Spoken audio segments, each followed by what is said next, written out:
Bien, bonjour à vous toutes et à vous tous. Donc, au sein de la cardiologie et avec Eric Perchico qui est dans la salle, nous souhaitons vous présenter, concernant les consultations cliniques complexes, 4 exemples ou 4 propositions, en se basant sur le fait qu'il y a un défaut de relation humaine qui se passe actuellement au niveau de nos consultations et où souvent il y a peut-être un défaut d'information, de conseils, de prévention et d'éducation. Et ces 3 manques, si vous voulez, qu'on voudrait essayer d'expliciter et de mettre en place à travers les 4 exemples de consultations complexes que je voudrais vous présenter au niveau de notre spécialité. La première consultation complexe est celle d'une consultation d'information et de décision avant chirurgie cardiaque ou acte interventionnel. Vous savez qu'actuellement, le champ d'exploration de la cardiologie s'est modifié, puisqu'on prolonge l'espérance de vie des patients, et on a trouvé des techniques en matière chirurgicale et interventionnelle qui ont progressé de façon assez manifeste, créant un nouveau champ d'exploration chez les patients beaucoup plus âgés, fragiles, présentant des comorbidités importantes et nécessitant peut-être en fait une information majeure qui est destinée à ces patients et à l'entourage, mais également une évaluation du rapport bénéfice-risque qui prend du temps. Ça prend du temps, puisqu'en fait, il faut apprécier l'âge physiologique, les comorbidités, le niveau d'activité physique, et bien entendu, malheureusement, dans certains cas, les fonctions cognitives.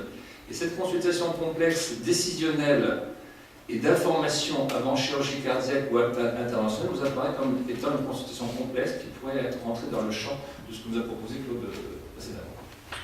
La deuxième consultation est encore plus intéressante pour nous. Pourquoi ? Parce qu'elle fait appel, lorsque vous voyez donc l'évaluation après un premier épisode coronarien ou après un premier épisode d'insuffisance cardiaque, elle fait appel à la fois au pronostic des patients, mais surtout à l'importance de la prévention secondaire. Qu'est-ce que c'est que la prévention secondaire? C'est proposer à un patient qui a fait un accident coronarien de ne plus fumer, de stabiliser son diabète, de corriger ses chiffres tensionnels, de stabiliser ses paramètres lipidiques et d'avoir une activité physique associée à un régime adapté. Ces 5 à 6 mesures que l'on propose en prévention secondaire sont incontournables pour prévenir une récidive d'infarctus du myocarde, sont incontournables pour améliorer le pronostic des patients, sont incontournables, si vous voulez, pour favoriser et améliorer la qualité de vie de nos patients. Et vous voyez, je vous ai juste mis une étude, l'étude EuroAspire, qui est une étude européenne qui, après accident coronarien, montre que 20% des patients continuent à fumer, que la pression artérielle n'est pas équilibrée chez plus de la moitié des patients, que près de 40% des patients continuent à avoir un cholestérol élevé, avec 80% de surcharge pondérale et qu'on retrouve 25% d'obésité. Vous voyez que si, dans une consultation complexe, on pourrait, après un épisode coronarien, évaluer et stabiliser les facteurs de risque de prévention secondaire, on améliorerait à la fois la morbidité de ces patients, on améliorerait leur pronostic, on diminuerait les coûts de santé, et si vous voulez, on améliorerait la qualité de vie des patients. Troisième exemple, qui est un corollaire, si vous voulez, de celui que je vous ai présenté, c'est qu'après hospitalisation pour insuffisance cardiaque, le pronostic est réservé avec les facteurs que je vous ai indiqués. Oui, ils ne sont pas des moindres, en fait, un patient âgé, des comorbidités, une mortalité à 50% à 5 ans, et surtout l'insuffisance cardiaque est la première cause d'hospitalisation chez les patients âgés. C'est-à-dire qu'il représente 2% des dépenses de santé. Vous comprenez bien que la consultation du cardiologue, bien entendu dans le cadre du parcours de soins, en coordination avec le médecin généraliste et l'infirmière, aura pour objectif de diminuer la morbidité, de diminuer les hospitalisations et de favoriser le maintien à domicile. Autant de facteurs d'économie de coûts de santé. Alors, avec quels arguments? Optimiser le traitement, respecter les règles diététiques, l'éducation thérapeutique que Claude nous a parlé, nous nous intéressons bien entendu beaucoup en cardiologie, puisque moi je suis promoteur de 2 réseaux de santé insuffisants cardiaques, notamment, et il y en a d'autres bien entendu en France, et c'était l'éducation thérapeutique, nous n'avons pas les moyens de la mettre en place en ville. Donc ça serait l'occasion, par cette consultation complexe, de débuter en ville une éducation thérapeutique, et Claude serait d'accord avec moi que c'est un élément capital si vous pouvez pour nos patients, avec tous les éléments que je vous ai mis en place, régime des SOD, connaissance de la maladie, signe d'alerte, bien entendu, avec comme corollaire une observance thérapeutique, et on sait que nos patients n'observent pas souvent très bien leur traitement. Vous voyez donc cet élément de consultation, à la fois pour le coronarien et pour le patient insuffisant cardiaque, nous paraît vraiment la consultation complexe majeure. Deux autres consultations qui nous paraissent un petit peu moins, si vous voulez, sur le devant de la scène, parce qu'elles sont un peu plus rares, mais elles vont être de plus en plus importantes. Pourquoi? Parce qu'on va dépister de plus en plus des cardiopathie génétique. C'est en effet la consultation spécifique d'une cardiopathie génétique, avec dans tous les cas, bien entendu, une information qui va être longue, délivrée aux patients de son entourage, avec bien entendu l'explication de la cardiopathie sous-jacente, des propositions de traitement et une précision du pronostic. Quant à la grossesse et la cardiopathie, c'est beaucoup plus fréquent. On sait que la grossesse s'accompagne de modifications hémodynamiques qui s'accentuent lors de l'accouchement, que ça va décompenser une cardiopathie sous-jacente, que ça survient essentiellement chez les patients porteurs de cardiopathie congénitale ou valvulaire, et que bien entendu, ça nécessite une surveillance avec, dans certains cas particuliers, le problème de l'hypertension de la femme présentant une grossesse et bien entendu le risque de thromboembolique. Voilà, donc ça c'était les quatre propositions qu'on voulait vous faire avec Eric, en insistant sur les deux premières, et bien entendu, comme tu l'as compris, Claude, sur cette consultation post-accident coronarien et des compensations cardiaques qui nous paraît être fondamentale. Pourquoi? Parce qu'elle nous permet de faire à la fois, d'avoir une relation un peu plus humaine avec le patient, et surtout, si vous voulez, d'améliorer le pronostic du patient, de faire des économies de santé et d'améliorer la qualité de vie du patient. Voilà, donc ça c'était la première partie. Parfait, moi je trouve que là tu nous dis clairement que tu as besoin de nous d'abord. Ah, on a complètement besoin de vous. Ça me fait très plaisir. On a donc avec Eric, on avait beaucoup réfléchi là-dessus. Et moi, je m'intéresse particulièrement, si vous voulez, à la science cardiaque et l'éducation thérapeutique. Et moi, je suis très, très preneur du deuxième volet, comme tu l'as compris. Parce que ce deuxième volet est totalement absent de nos consultations. Pourquoi? Parce que c'est un volet chronophage. Et c'est un volet, si tu veux, qui ne nous permet pas d'avancer. On prescrit des médicaments, on explique aux patients, mais on n'a pas suffisamment de temps, si tu veux, pour aller au-delà. Et cette consultation complexe, à la fois à la suite d'un accident coronarien et à la suite d'une décompensation cardiaque, me paraît majeure pour nous. Je vais faire un commentaire, et Eric Perchico connaît ce commentaire. Actuellement, l'assurance maladie met en place le suivi de sortie d'hôpital d'insuffisance cardiaque.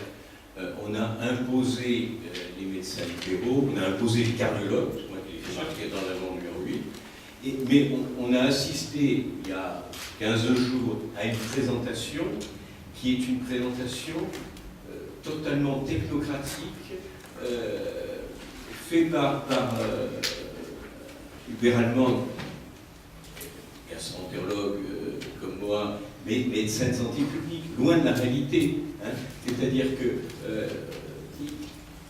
le but est légitime. Les malades qui sortent d'un service hospitalier en insuffisance cardiaque reviennent trop rapidement parce qu'ils ne sont pas bien suivis en ville. Bon. Dire qu'on met le médecin traitant dans cet axe, oui, mais s'il n'y a pas le cardiologue libéral de proximité, la chaîne, on revient à une médecine à l'anglaise, gatekeeper. Donc il faut mettre bien sûr le médecin traitant, mais il faut vraiment inscrire dans ce parcours de soins, puisque c'est une description de parcours de soins, formellement le médecin traitant, le cardiologue et après l'infirmière, tous les paramédicaux. Et on a vu l'idée est bonne. Deuxièmement, l'idée est bonne pour le patient.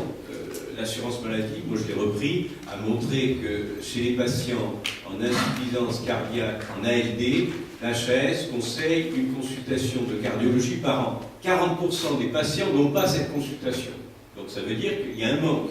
Mais si on ne met pas le cardiologue libéral, c'est une faute. Et quand on a vu le processus qui est proposé actuellement, je veux dire, il y a un carnet extrêmement complexe. Comment le généraliste va le remplir, comment l'infirmière va le remplir, comment le cardiologue... C'est trop loin de la réalité. C'est bien quand on est à l'hôpital, avec des externes, avec des internes, mais on n'est pas dans la réalité. Et alors, cerise sur le gâteau pour vous faire rire, le patient, il sortait avec des recommandations donc pour la ville, et la première chose qui était faite, c'était la prochaine consultation avec le cardiologue hospitalier. Voilà. Donc quand on veut sortir les patients de l'hôpital, alors que c'est des patients qu'on veut remettre en vie. Et là, je crois que vraiment, vous avez un rôle important. On l'a dit à Mathilde Lignon-Leloup, on l'a répété, mais il faut le répéter. Il y a de bonnes idées, mais c'est comme Sophia, c'est comme le sortie d'orthopédie, c'est trop loin de la réalité de terrain. Tout à fait. Juste pour compléter ta réponse, et je pense qu'Eric sera d'accord, c'est que le médecin généraliste n'a absolument pas le temps. Il est complètement débordé actuellement, il refuse des patients. Donc je ne vois pas comment, en fait, il arrivera, si tu veux, à coordonner le patient en ville, alors que lui n'a même pas le temps d'accepter de nouveaux patients. Donc c'est impossible à faire. Sur le plan des réseaux, juste un tout petit mot des réseaux, en fait, puisque je m'occupe de deux réseaux, donc Résicard depuis une quinzaine d'années, on a beaucoup de mal, si tu veux, à organiser la coordination des soins. C'est quasiment impossible à faire, même dans une petite structure. Alors t'imagines, dans une énorme structure, mettant en place, si tu veux, à la fois le médecin généraliste, sans compter l'infirmière de ville, qui elle n'est pas formée à l'éducation thérapeutique, je ne vois pas comment on peut arriver si le cardiologue n'est pas, lui, on va dire, en maîtrise d'expertise, si tu veux, à ce niveau. Ce qu'il faut, alors, le côté positif actuellement, c'est que dans ces pratiques coopératives interprofessionnelles, l'ONDAM va avoir une ligne financière, parce que tout ça, c'est une question de finance, parce que si on finance aux généralistes une demi-heure de coordination, il la fera. Si on dit au cardiologue, c'est une consultation C3, vous la ferez, il n'y a aucun problème. Le problème, c'est que jusqu'ici, il y avait des idées, et les idées étaient basées sur un appel des caisses, un encadrement par les caisses. Donc, que les caisses mettent en place un encadrement, je dirais, technocratique pour nous éviter du temps et que le patient sorte avec son dossier hôpital et tout ça, ça c'est très bien. Mais ce qu'il faut, c'est qu'il y ait vraiment, au niveau des professionnels de ville, le médecin généraliste, le cardiologue, l'infirmière, qu'il y ait des moyens financiers. Et là, c'est des moyens financiers qu'on peut trouver parce qu'on n'est plus dans l'ACS, le CSV. Bon, on est dans une nouvelle approche de pratique coopérative interprofessionnelle dans laquelle ils ont décidé de mettre des moyens financiers. Et c'est un des moyens justement de rééquilibrer un peu, de faire une petite fongibilité de l'ONDAM de ville vers l'hôpital, puisqu'il a été décidé pour le prochain ONDAM d'avoir vraiment une petite ligne financière à ce niveau-là. Et je crois que c'est là-dessus qu'il faut se dire. Il faut dire, les 3 acteurs, les 4 acteurs, on est prêt à s'investir, mais ça prend du temps, et donc... vérité sur les prix, on revient sur ce qu'on a dit aujourd'hui. Et là, il y a un créneau, parce que ce créneau, c'est pas la CSC pour le cardiologue, parce que si on touche à la CSC, tout le monde est derrière, mais c'est une coordination qui doit être valorisée.